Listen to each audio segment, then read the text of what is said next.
కాక వీళ్ళు వయసులో ఉన్నప్పుడు ఏదేదో కేసులు పడిండొచ్చు, గొడవలు జరిగిండొచ్చు, కేసులు పడిండొచ్చు, కేసులు ఉండిండొచ్చు. ఆ కేసుల్లో ఎవరిది న్యాయము ఎవరిది ధర్మము అని చెప్పి నాకు తెలియదు, నేను దాన్ని వెనకేసుకొని రావడం లేదు. కానీ ఒక పద్ధతి అనేది ఒకటి ఉంది అనేది మాత్రం ఖచ్చితంగా చెప్తా ఉన్నా. ఆరోపణలు చేసే వ్యక్తులే జడ్జిల కింద మారిపోకూడదు అని మాత్రం గట్టిగా చెప్తా ఉన్నా. ఆరోపణలు చేయడం మీద ఆరోపణలు మీరు చేసినప్పుడు జడ్జిలుగా ఉన్న కోర్టులు ఇరువైపులా వాదనలు విన్న తర్వాత ఎవరిది అన్యాయము ఎవరిది న్యాయము అని చెప్పి వాళ్ళు కోర్టుల్లో తీర్పులు ఇస్తారు. ఆ తీర్పు ఇచ్చేదాకా కేసులున్న ప్రతి ఒక్కరూ ముద్దాయి అయిపోడు అన్నది మాత్రం ఖచ్చితంగా గట్టిగా చెప్తా ఉన్నా. అలా కేసులు గతంలో ఉన్నాయి అని చెప్పి ఒక కారణం చూపించి నడి రోడ్డు మీద తీసుకొని వచ్చి నడి రోడ్డు మీద వాళ్ళ కుటుంబాన్ని వాళ్ళ పరువు ప్రతిష్టలను వాళ్ళందరినీ కూడా తీరుస్తూ కరువు ప్రతిష్టలను మట్టి కలుపుతూ నడి రోడ్డు మీద వాళ్ళని కొట్టే అధికారం పోలీసులకు ఎవరిచ్చారు అని మాత్రం గట్టిగా ప్రశ్నిస్తూ అడుగుతా ఉన్నా.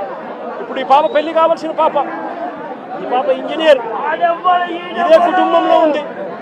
వీళ్ళ కుటుంబానికి సంబంధించిన పరువు ఎవరు తీసుకొని ఇస్తారు అని చెప్పి నేను అడుగుతా ఉన్నా. ఈ రకంగా వీళ్ళ కుటుంబాలతో ఆడుకోవడం ధర్మమేనా అని మాత్రం ఖచ్చితంగా అడుగుతా ఉన్నా.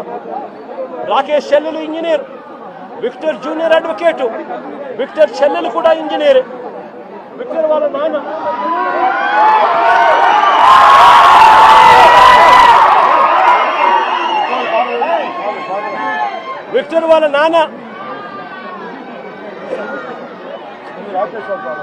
రాకేష్ వాళ్ళ విక్టర్ వాళ్ళ నాన్న ప్రజాశక్తి రిపోర్టర్, విక్టర్ వాళ్ళ నాన్న ప్రజాశక్తి అనే పేపర్కు మాజీ రిపోర్టర్. అంటే ఒక మాజీ రిపోర్టర్ కొడుకు పరిస్థితి ఇది, ఒక మాజీ రిపోర్టర్ కొడుకు పరిస్థితి ఇది. రాకేష్ అనే పిల్లోడు అసలు ఇక్కడ లేడు, హైదరాబాద్లో ఉద్యోగం చేసుకుంటా ఉన్నాడు, జొమాటో అనే కంపెనీలో ఉద్యోగం చేసుకుంటా ఉన్నాడు. ఆ పిల్లాడు ఇక్కడికి వచ్చినప్పుడు జరిగిన ఘటనలో ఆ పిల్లాడిని బ్రాండింగ్ చేసి ఆ పిల్లాడి కుటుంబానికి పరువును కూడా తీస్తా ఉన్నారు. ధర్మమేనా అన్నది ప్రతి ఒక్కరూ కూడా ఆలోచన చేయమని కోరుతా ఉన్నాం.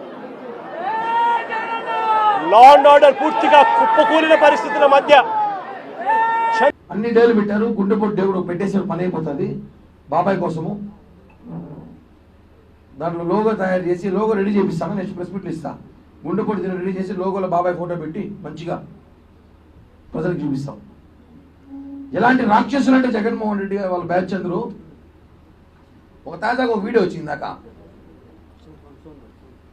వీడియోలో ఒక చేత్తో వైఎస్ఆర్ జెండా, ఒక చేత్తో గొడ్డలి, గొడ్డలు వదిలేట్లేరు ఈ బ్యాచ్. ఒక చేత్తో వైఎస్ఆర్ జెండా, ఒక చేత్తో గొడ్డలి. ఎవరు నేస్తామని ఆవే నేస్తారు.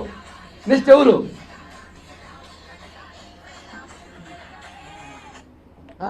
ఇంత సైకోల ఇలా. ఈరోజు అయినా మళ్ళీ సిగ్గు లేకుండా తెనాలి పర్యటన చేస్తున్నాడు. గంజాయి తాగి మహిళలపై దాడి చేసి పోలీసులపై దాడి చేస్తే ఉన్మాదులు, రాక్షసులు, డకాయిట్లు, తీవ్రవాదులు, రేపిస్టులు, శాడిస్టులకి అందరికీ సైతాన్గా ఉన్నాడు జగన్. రాక్షసులు అని చెప్పాలి. వాళ్ళు పరామర్శించిన ఎవరు పోతారండి? ఎవడు ఆ సలహాలు ఇచ్చేవాడు? నీక 11 సీట్లు వచ్చినాయి. ప్రజలు పోలీసులు రోడ్డు మీద కొట్టిన వ్యక్తిని, అక్కడ ఉన్న మహిళని వేధించిన వ్యక్తిని, పోలీసుల మీద దాడి చేసిన వ్యక్తిని పరామర్శించిన పోతున్నామంటే ఈ దొంగల ముఠాకతో ఎంత పెద్ద బాస ఏంటావు? డకాయిట్లకి, దొంగలు కదా. మళ్ళీ ఏమైనా మాట్లాడితే వాళ్ళ సైకోలకి, వాళ్ళ పిల్ల సైకోలకి, వాళ్ళ పేటీఎం గాలికి బాధ. మా నాయకులే చెప్తామండి, సిగ్గుండాలి. సైతాన్ జగన్ పరామర్శించి తెనాలి పోతారా? వదిలితే పాకిస్తాన్ కూడా పోతాడేమో, ఉగ్రవాదం అంతా నా ఫ్యాన్స్ అనేసి పరామర్శించడం. మొన్న దాడి జరిగిన ఇష్యూ ఆపరేషన్ సింధులో కూడా నా కార్యకర్తలు చనిపోయారేమో, పర్మిషన్ నుండి మోడీ గారు అని పోయిస్తాడేమో, పోయి పరామర్శించి ముద్దులు పెట్టేస్తారు వాళ్ళకి కూడా. అలాంటివాడే ఇప్పుడు. ఇట్లాంటి ఉన్మాదులు రాష్ట్రానికి తరివేసి, ఇలాంటి సాడిస్ట్ సైకోలు తరివేసి చూస్తున్నాం కదా. నిన్నటి రోజు గొడ్డలు ఒక పక్క, జెండా ఒక పక్క పెట్టుకుని తిరుగుతున్నాడంటే ఇలాంటి వాళ్ళు పరిపాలన కాపాడుకున్నందుకు వెన్నుపోటు దినం పెడతారంట. సిగ్గుండా అలా ఒక మాట మాట్లాడడానికి. మేము ఒకటే చెప్తున్నాం జనసేన పార్టీ తరఫున, వెన్నుపోటు దినం పెట్టుకుంటావో తద్దినం పెట్టుకుంటా ఏమైనా పెట్టుకో, మాకైతే గుడ్డుపోటు దినం కావాలి.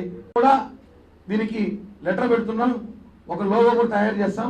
ఆ లోగో కూడా 2 రోజులు రిలీజ్ చేస్తాం. బాబాయ్ ఆత్మశాంతి కలగాలంటే కనీసం ఆయన కోసం మనం ఒక రోజు క్రియేట్ చేసుకున్న ప్రపంచవ్యాప్తంగా చెప్పి కూడా తెలియజేస్తూ, సైకో జగన్ బ్యాచ్ కూడా చెప్తున్నాం. ప్రజలన్నీ అబ్జర్వ్ చేస్తున్నారు, ప్రజలన్నీ చూస్తున్నారు. నీ కార్యకర్తలు అని చెప్పి డ్రగ్గిస్టులు, డకాయిట్లు, శాడిస్టులు, రేపిస్టులు వాళ్ళందరూ పరామర్శించి జగన్ ఈరోజు ర్యాలీగా పోయినారంటే ఇంతకన్నా దౌర్భాగ్యం ఈ రాష్ట్రంలో